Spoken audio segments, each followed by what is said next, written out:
cell barely a square meter wide. In the brutal cold of -40 degrees, they had to endure freezing rain and survive 5 full days. Everyone thought he would die, yet this man miraculously held on. His iron will even earned a flicker of respect from the Soviet captain in charge. But the officer still doused him with icy water without mercy. When the man staggered back into his cell, he was horrified to find every pair of eyes on him filled with rage. Because of his escape attempt, the Soviets had cut off food rations for 5 days. Starving and furious, his fellow prisoners turned their anger into ruthless beatings. This was a Soviet prisoner of war camp inside the Arctic Circle, filled with captured German soldiers. Unlike ordinary prisons, there were no fences, no barbed wire, no watchtowers. Even if someone got out, crossing 4,000 kilometers of frozen wilderness alone was impossible. Their fate was sealed. Endless labor in the lead mines, work that broke their backs and stripped away whatever spirit of soldiers they once had. But Givens was different. His eyes still burned with determination, never letting go of the hope of escape. Because 14,000 kilometers away, his wife and daughter were waiting for him to come home. One night, while repairing a generator in the machine room, Givens noticed a conveyor belt nearby. Suddenly it hit him. This was his chance. Without hesitation, he climbed onto the belt, slipped off at just the right moment, and dove into a mining cart. He didn't think about what came next.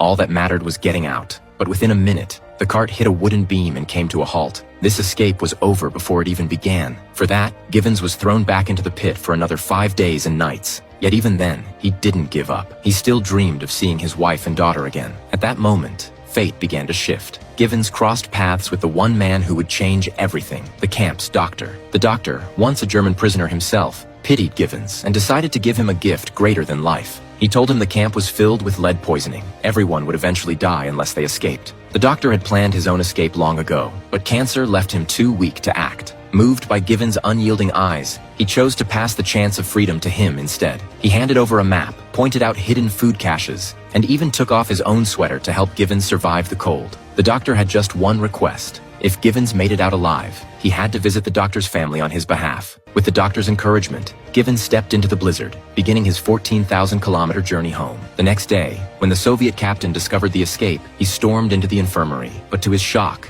the doctor had already taken his own life. He then turned to interrogate the other prisoners, but not a single one betrayed Givens. 5 days later, the search team returned, reporting that they had scoured 30 kilometers in every direction and found nothing. Everyone assumed Givens had frozen to death, but the captain remained convinced he was still alive. Out on the run, Givens eventually finished the last of the doctor's food. Surrounded by endless white snow, he collapsed to his knees, completely spent. At last, hunger and cold overwhelmed him, and he fell unconscious in the storm.